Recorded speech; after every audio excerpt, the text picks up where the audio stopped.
हरे कृष्ण, राधे राधे। मित्रों, आपने कभी ये सोचा है कि वैकुंठ के स्वामी, जगत के पालनहार भगवान श्री हरि विष्णु अपने प्यारे धाम को छोड़कर एक असुर राजा के द्वारपाल यानी वहाँ के चौकीदार क्यों बने? तो मित्रे, आइए जानते हैं इस राज को, हटाते हैं इस राज के पर्दे को ताकि जान सकें इसके पीछे की कहानी। आज माता लक्ष्मी जी अपने आसन पर अकेली विराजमान हैं। श्री विष्णु जी पिछले 1 महीने से अपने वैकुंठ धाम को छोड़कर कहीं दूसरी जगह पर रह रहे हैं और माता लक्ष्मी जी ये सब जानती भी हैं, लेकिन कुछ कर नहीं सकती, बस व्याकुल हैं, अकेली हैं।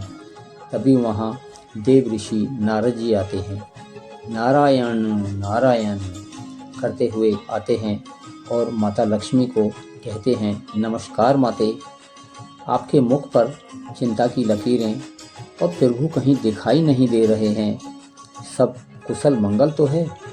तभी माता लक्ष्मी जी दुखी मन से नारद जी को बताती हैं कि मेरे स्वामी यहाँ पर नहीं है, वो तो पाताल लोक में है। तब नारद जी कहते हैं कि वहाँ तो असुर राज बलि का शासन है, प्रभु वहाँ क्या कर रहे हैं? माता लक्ष्मी जी कहती हैं, वही तो मेरे दुख का कारण है और वहाँ पर राजा बलि के द्वारपाल बने हुए हैं। तब नारद जी ने कहा कि जगत के पालनहार और बलि के द्वारपाल, मगर ये सब कैसे? और इस अनहोनी के पीछे की कथा क्या है? मित्रों, तब माता लक्ष्मी जी बताती हैं कि ये कथा शुरू होती है एक भक्त के अहंकार से, एक गुरु की चालाकी से और प्रभु के एक छल से। मित्रों, इस कथा में एक ऐसा छल हुआ जो शुक्राचार्य की सबसे बड़ी गलती बनी, और वस्तु वो क्या थी, इसका जवाब हम आपसे वीडियो के अंत में पूछेंगे। आप बने रहिएगा।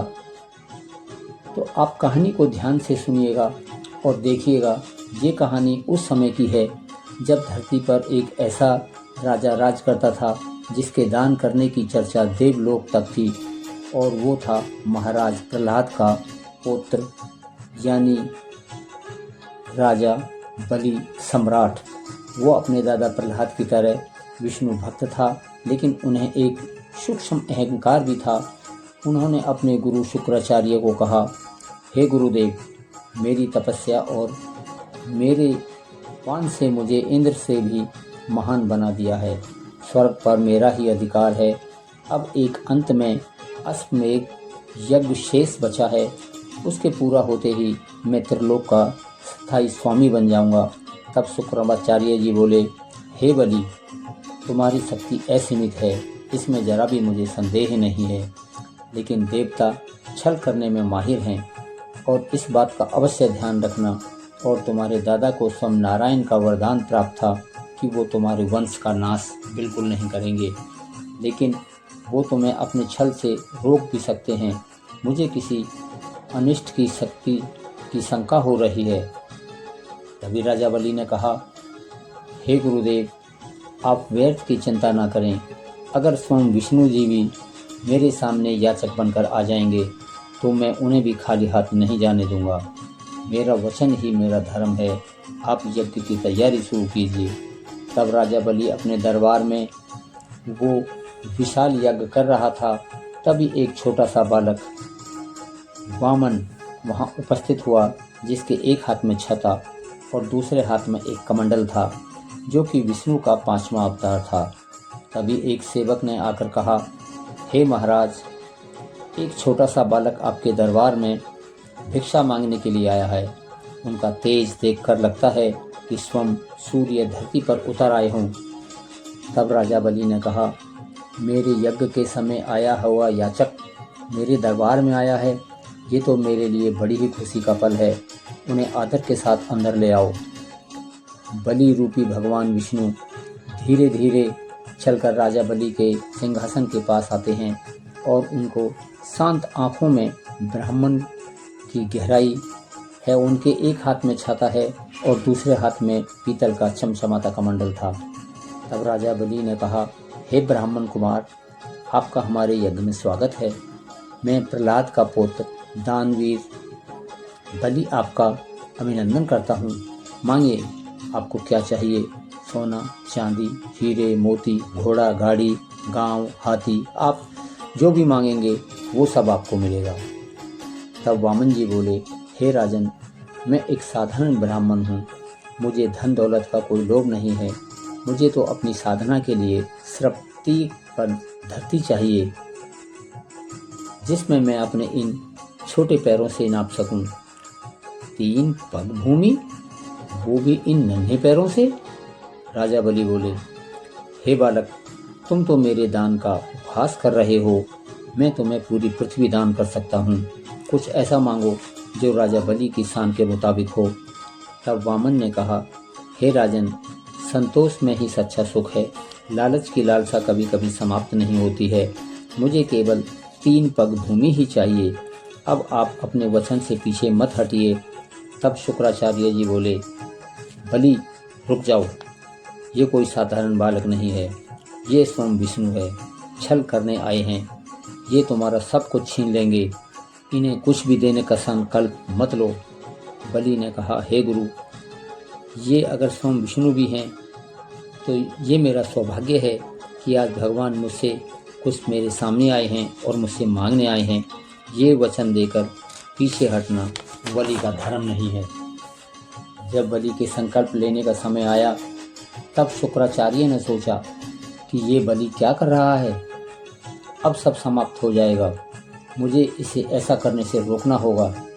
मैं इस जल के पात्र में घुस जाता हूँ, और जब जल बाहर ही नहीं आएगा तो संकल्प कैसा, मुझे ही रोकना होगा। अब तो शुक्राचार्य जी अपनी माया से सूक्ष्म रूप बनाया और जल के कमंडल के अंदर घुस गए और जल की नली में जाकर बैठ गए, ताकि जल बाहर ही नहीं आ सके। तब जल बाहर नहीं आया तो राजा बलि ने कहा, अरे, ये जल बाहर क्यों नहीं आ रहा है? वामन ये सब देखकर मुस्कुरा रहे थे। तभी वामन ने एक नुकीली कुशा का एक तिनका उठाया और मुस्कुराते हुए इसे कमंडल की नली में डाल दिया, जिससे शुक्राचार्य की एक आंख हमेशा के लिए खराब हो चुकी थी, क्योंकि वो नुकीली कुशा उसके आंख में जाकर लगी थी। तभी शुक्राचार्य जी दर्द से तिलमिलाए और बाहर निकलकर भागे। इसके बाद बलि ने अपना संकल्प पूरा किया। जैसे ही ये शब्द उनके मुंह से निकले, इतिहास ने एक अनोखा मोड़ लिया। वो छोटे से बालक का शरीर अब विशाल हो चुका था, जो पूरे ब्रह्मांड में फैल रहा था। उनके एक ही पग में पूरा समस्त भूलोक नप गया। उन्होंने दूसरा पग उठाया, दूसरे पग में पूरा देवलोक और ब्रह्मलोक नप गया। विराट बलि भगवान विष्णु की ओर देखते हैं। तभी वामन बोले, हे बलि, मैंने 2 पग में पूरा भूलोक, ब्रह्मलोक और स्वर्गलोक नाप लिया है। अब मैं तीसरा पग कहाँ रखूं? वो अपने घुटनों के बल पर बलि बैठ गए और हाथ जोड़कर बोले, प्रभु, आपने मुझसे मेरा राज्य छीन लिया, मेरा स्वर्ग छीना, पर आप मुझसे मेरी भक्ति नहीं छीन सकते, मेरा शरीर नहीं छीन सकते। अब क्या बचा है? मेरा अहंकार। प्रभु, अपना तीसरा पग मेरे अहंकार से भरे हुए मस्तक पर रखिए और मुझे मुक्त कर दीजिए। नारायण की भक्ति तभी पूर्ण होती है जब उसमें प्रेम हो और समर्पण भी हो। और अगर आपको ये कथा अच्छी लग रही हो तो कृपया इसे लाइक करें और कमेंट में नारायण नारायण जरूर लिख छोड़िए, ताकि ये नारायण के चरण कमलों तक भी पहुंच सके। मित्रों, तब बलि बोले, प्रभु, आपने मुझे सब कुछ दिया, लोक, कृपा, यश, लेकिन मैं अब आपके दर्शन कैसे करूंगा? मैं चाहता हूं कि अब मैं हर रोज़ आपके दर्शन करूं, आप मुझे आशीर्वाद से वंचित ना करें। तब विष्णु जी बोले, हे बलि, मुझसे ये विनती आपकी स्वीकार है। मैं अब सुंदरलोक में निवास करूंगा, तुम्हारे द्वारपाल के रूप में, जिससे तुम रोज़ मेरे दर्शन कर सको। और इस तरह एक भक्त के वचन ने स्वयं भगवान को भी बांध दिया। लक्ष्मी जी बोलती हैं, हे नारद जी, मेरे स्वामी से लाने का कोई रास्ता बताइए। क्या कोई ऐसा रास्ता नहीं है? क्या वो हमेशा के लिए प्रहरी ही बने रहेंगे? नारद जी बोलते हैं, हे माते, मार्ग तो है, हर बंधन को काटने का एक सूत्र होता है, पर आपको इसके लिए उस राजा के पास जाना होगा जिसने अपने पति को बंदी बनाकर रखा हुआ है, पर एक देवी के रूप में नहीं बल्कि एक बहन के रूप में। माता लक्ष्मी की आंखों में एक आशा की किरण चमक उठती है। माता लक्ष्मी जी ने एक साधारण स्त्री का रूप धारण किया और निकल पड़ी अपने स्वामी को वापस लाने को। जा पहुंची राजा बलि के दरबार में। राजा बलि से बोलते हैं, हे देवी, तुम कौन हो और ऐसे विलाप क्यों कर रही हो? लक्ष्मी जी बोलती हैं, हे राजन, मैं तो बहुत अभागन हूँ। आज रक्षाबंधन का दिन है और मेरे कोई भाई नहीं है जिसकी कलाई पर मैं ये राखी बांध सकूं। तब राजा बलि बोले, बहन, आज से तुम मुझे अपना भाई समझो। लाओ मेरी कलाई पर यह रक्षा का सूत्र बांधो।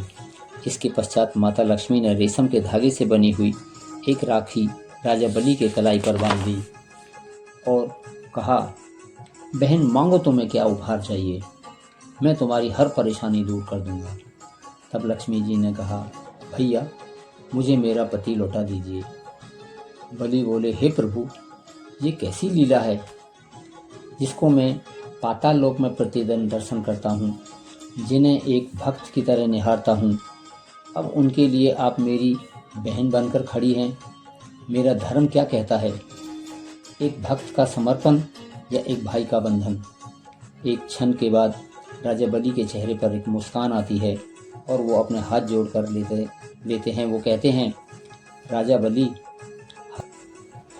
बलि हार सकता है लेकिन एक भाई नहीं। माते, आइए, मुझे भाई बनाकर आपने धन्य कर दिया। आपका पति आपका है और आप प्रभु को अपने साथ ले जा सकती हैं। तब भगवान विष्णु ने कहा, हे बलि, आज श्रावण मास की पूर्णिमा है। इतिहास में ये दिन रक्षाबंधन के नाम से जाना जाएगा। ये त्यौहार भाई बंधन के पवित्र प्रेम और बंधन का प्रतीक होगा। तो मित्रों, ये थी रक्षाबंधन की कथा। अब समय है आज की क्विज का। शुक्राचार्य को अंधा करने के लिए भगवान वामन ने किस वस्तु का प्रयोग किया था? 1. अपनी उंगली, 2. एक पत्थर, 3. कुशा घास का तिनका, 4. एक स्वर्ण सलाका। सही उत्तर कमेंट्स में बताइएगा और बने क्विज के चैंपियन। मित्रों, ये वीडियो आपको कैसी लगी आप हमें कमेंट्स करके ज़रूर बताइएगा। और ऐसी ही कहानियाँ सुनने के लिए, ऐसी ही कथाएं सुनने के लिए आप हमारे शिव अमृत सटोरी चैनल को सब्सक्राइब कीजिएगा। बेल आइकन को ज़रूर प्रेस करिए ताकि आने वाली वीडियो की नोटिफिकेशन आपको मिलती रहे। आगे दूसरी कथा में फिर मिलेंगे। तब तक के लिए हर हर महादेव, जय श्री कृष्णा, राधे राधे मित्रों।